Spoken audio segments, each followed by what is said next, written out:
بسم اللہ الرحمن الرحیم۔ السلام علیکم ورحمۃ اللہ وبرکاتہ۔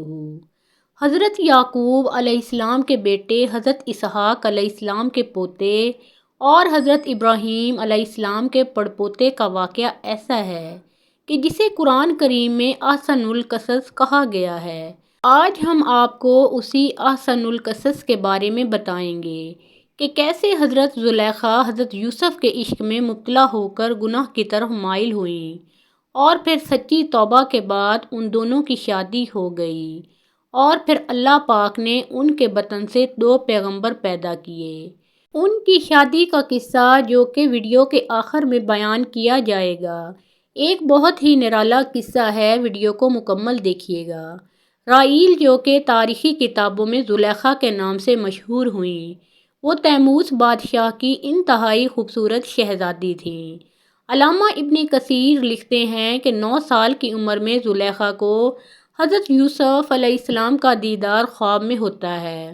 وہ اسی وقت ان کی دیوانی ہو جاتی ہیں۔ کچھ سالوں بعد ان کو حضرت یوسف علیہ السلام دوبارہ خواب میں عزیز مصر کے روپ میں نظر آتے ہیں، اور زلیخا بی بی کی قسمت ایسی کہ اسی سال عزیز مصر کا رشتہ ان کے لیے بھیجا جاتا ہے۔ وہ فوراً شادی کے لیے ہاں کر دیتی ہیں، لیکن وہ رشتہ اس وقت کے عزیز مصر عطفیر بن رہیب کا تھا۔ شادی کی رات ان کو پتہ چلتا ہے کہ یہ وہ لڑکا نہیں ہے جو مجھے خواب میں نظر آتا ہے۔ کچھ ہی عرصے کے بعد حضرت یوسف علیہ السلام مصر کے بازار میں بکنے کے لیے لائے جاتے ہیں، اور زلیخا کے شوہر عزیز مصر عطفیر بن رہیب حضرت یوسف علیہ السلام کو ان کے وزن کے برابر سونے وزن کے برابر مشک اور ریشمی کپڑے کے خرید لیتا ہے اور گھر لے آتا ہے۔ اللہ پاک قرآن میں فرماتا ہے، مصر والوں میں سے جس نے اسے حضرت یوسف علیہ السلام نے خریدا تھا، اس نے اپنی بیوی سے کہا، اسے بہت عزت و احترام کے ساتھ رکھو، بہت ممکن ہے کہ ہمیں فائدہ پہنچائے یا اسے ہم اپنا بیٹا ہی بنا لیں۔ یوں ہم نے مصر کی سرزمین میں حضرت یوسف علیہ السلام کے قدم جما دیے۔ اس طرح حضرت یوسف علیہ السلام محل میں سکون سے رہنے لگے۔ جیسے ہی آپ نے جوانی کی دہلیز پر قدم رکھا تو زلیخا جو کہ پہلے ہی آپ کو خواب میں دیکھ چکی تھی، وہ آپ پر فریفتہ ہو گئی۔ اللہ پاک فرماتا ہے، اور جس عورت کے گھر میں تھا وہ اسے پھسلانے لگی اور دروازے بند کر لیے اور کہنے لگی، لو آؤ۔ تو حضرت یوسف علیہ السلام نے کہا، اللہ کی پناہ، وہ یعنی تیرے میاں تو میرے آقا ہیں جس نے مجھے عزت سے رکھا ہے، میں ایسا ظلم نہیں کر سکتا، بے شک ظالم نجات نہیں پاتے۔ چنانچہ زلیخا دروازے بند کر کے حضرت یوسف علیہ السلام سے اپنی خواہش پوری کرنا چاہتی تھی، لیکن حضرت یوسف علیہ السلام دروازے کی طرف بھاگے اور دروازے اللہ کے حکم سے کھلتے گئے۔ زلیخا نے حضرت یوسف علیہ السلام کو بھاگتے ہوئے پیچھے سے پکڑا، جس سے ان کی قمیض پیچھے سے پھٹ گئی۔ یہ سب باتیں آپ نے سن رکھی ہوں گی، اس لیے واقعہ کو مختصر کرتے ہیں کہ عزیز مصر نے جب حضرت یوسف علیہ السلام کو یوں بند کمرے سے نکلتے دیکھا تو زلیخا نے شور مچایا کہ یوسف علیہ السلام میرے ساتھ بدکاری کرنا چاہتا تھا، اور بولی، جو شخص تیری بیوی کے ساتھ برا ارادہ کرے تو بس اس کی سزا یہی ہے کہ اسے قید کر دیا جائے اور اسے کوئی دردناک سزا دی جائے۔ حضرت یوسف علیہ السلام بولے، یہی مجھے اپنی نفسانی خواہش پورا کرنے پر مجبور کر رہی تھی۔ خیر، اللہ پاک فرماتا ہے، عورت کے گھر والوں میں سے ایک گواہ نے گواہی دی کہ اگر اس کا کرتا آگے سے پھٹا ہوا ہے تو عورت سچی ہے اور وہ جھوٹا ہے، اور اگر اس کا کرتا پیچھے سے پھٹا ہوا ہے تو یہ جھوٹی ہے اور وہ سچا ہے۔ جب حضرت یوسف علیہ السلام کا کرتا دیکھا تو وہ پیچھے سے پھٹا تھا، تب اس نے زلیخا سے کہا کہ یہ تمہارا فریب ہے اور کچھ شک نہیں کہ تم عورتوں کے فریب بڑے ہوتے ہیں۔ پھر اس نے کہا، یوسف، اس بات کا خیال نہ کر، اور زلیخا تو اپنے گناہ کی بخشش مانگ، بے شک خطا تیری ہی ہے۔ واقعہ بہت مشہور ہو گیا۔ شہر کی تمام عورتیں زلیخا کو لعن طعن کرنے لگیں کہ اپنے غلام کے عشق میں ہی مبتلا ہو گئی ہے، اور عورتوں نے شہر میں چرچا کیا کہ عزیز کی عورت اپنے غلام کو چاہتی ہے، اس کی محبت میں فریفتہ ہو گئی ہے، ہم تو اسے صریح غلطی پر دیکھتے ہیں۔ زلیخا نے تنگ آ کر ایک دن تمام عورتوں کی دعوت کی اور سب کو پھل تراشنے کے لیے پکڑا دیے اور ساتھ ہی حضرت یوسف علیہ السلام کو ان کے سامنے سے گزرنے کو کہا۔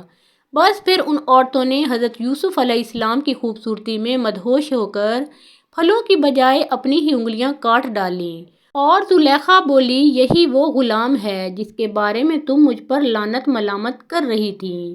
میں نے ہر چند اس سے اپنا مطلب حاصل کرنا چاہا لیکن اس نے اپنے آپ کو روک لیا، اور جو کچھ میں کہہ رہی ہوں اگر یہ وہ نہ کرے گا تو قید کر دیا جائے گا اور رسوا ہوگا۔ خیر، زلیخا کے منت سماجت کرنے پر کہ میری بیوی کی عزت پورے شہر میں داؤ پر لگ گئی ہے، عزیز مصر نے حضرت یوسف علیہ السلام کو قید میں ڈال دیا۔ پھر 7 سال بعد ایک انتہائی عجیب و غریب عزیز مصر کے خواب کی تعبیر بتانے پر حضرت یوسف علیہ السلام کو رہائی مل گئی۔ عزیز مصر اپنی وفات سے پہلے ہی تمام اختیارات حضرت یوسف علیہ السلام کے ہاتھ کر دیے تھے، چنانچہ اس کی وفات کے بعد ریان بن ولید نے حضرت یوسف علیہ السلام کو ہی عزیز مصر بنا دیا۔ چلیے اب چلتے ہیں کہ اس بات کی طرف کہ ان دونوں کی شادی کیسے ہوئی۔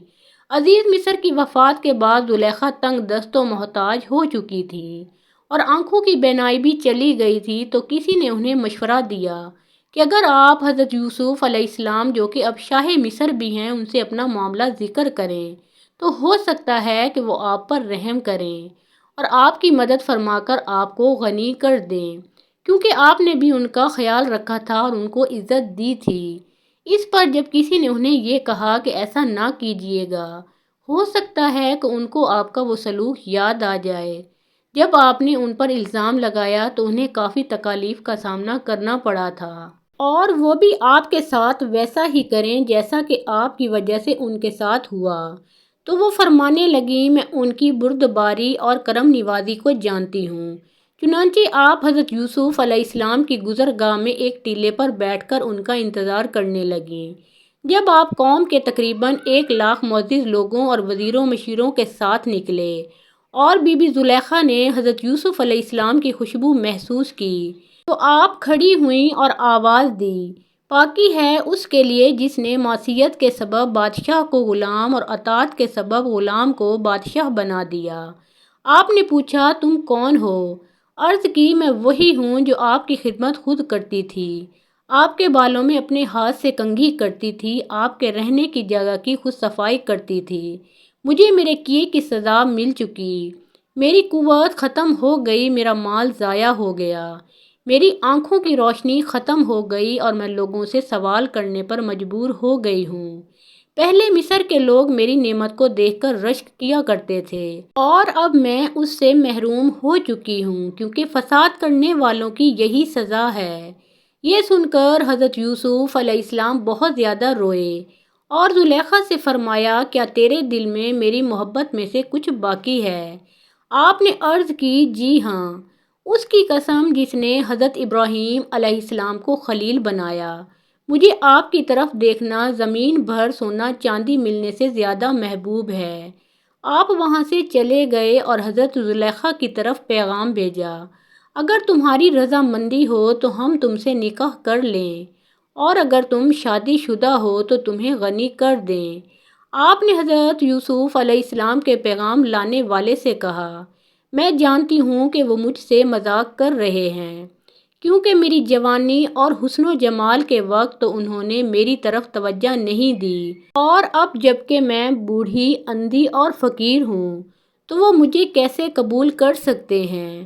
بہرحال حضرت یوسف علیہ السلام نے ان سے نکاح کر لیا اور ان کے پاس آئے، پھر نماز پڑھی اور اللہ پاک سے اس کے اسم اعظم کے وسیلہ سے دعا کی، تو اللہ پاک نے حضرت زلیخا رحمۃ اللہ علیہا کا حسن و جمال، بصارت اور جوانی لوٹا دی۔ نکاح کے وقت آپ باکرہ تھیں اور آپ سے افراہیم بن یوسف اور منشا بن یوسف پیدا ہوئے۔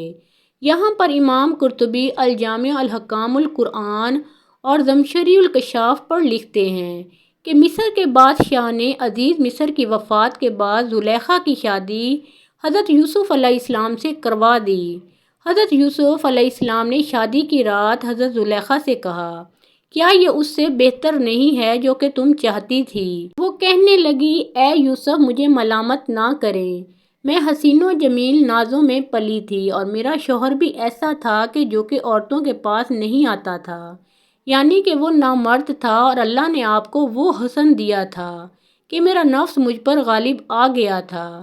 امام فخر الدین رازی لکھتے ہیں کہ یوسف علیہ السلام حد درجہ حسین و جمیل تھے۔ جب اس بی بی نے آپ کو دیکھا تو آس لگا بیٹھی۔ یہ بھی کہا جاتا ہے کہ ان کا خاوند نامرد تھا، جس کی وجہ سے آپ باکرہ تھیں۔ حافظ ابن کثیر لکھتے ہیں کہ عزیز مصر کی وفات کے بعد جو عورتوں کے پاس نہیں جاتا تھا، حضرت یوسف علیہ السلام کی شادی حضرت زلیخا سے مصر کے بادشاہ نے کروا دی، جس سے حضرت یوسف کے 2 بیٹے پیدا ہوئے۔ اسی طرح علامہ ابو لیث نصر بن محمد سمرقندی لکھتے ہیں، زلیخا کا خاوند مر گیا، ایک دن وہ سرے راہ بیٹھی تھیں کہ یوسف علیہ السلام کا اپنے خدام و حشم کے ساتھ اس پر گزر ہوا۔ زلیخا بولی، سب تعریفیں اس خدا کے لیے جس نے ایک غلام کو اپنی عبادت کے بدلے بادشاہ بنا دیا اور بادشاہ کو اس کی نافرمانی کے بدلے غلام بنا دیا، اور یوسف علیہ السلام نے ان سے شادی کی اور انہیں کنواری پایا۔ شادی سے پہلے چونکہ آپ ایمان لا چکی تھیں تو اس لیے شادی کی پہلی رات سے ہی عبادت خدا بندی میں خود کو غرق کر لیا، اور اللہ پاک کا حکم آنے کے بعد ہی حق زوجیت ادا ہوا۔ محترم ناظرین، پیارے آقا محمد مصطفیٰ صلی اللہ علیہ وآلہ وسلم کا پیارا نام ایک بار کامنٹ سیکشن میں ضرور لکھیں۔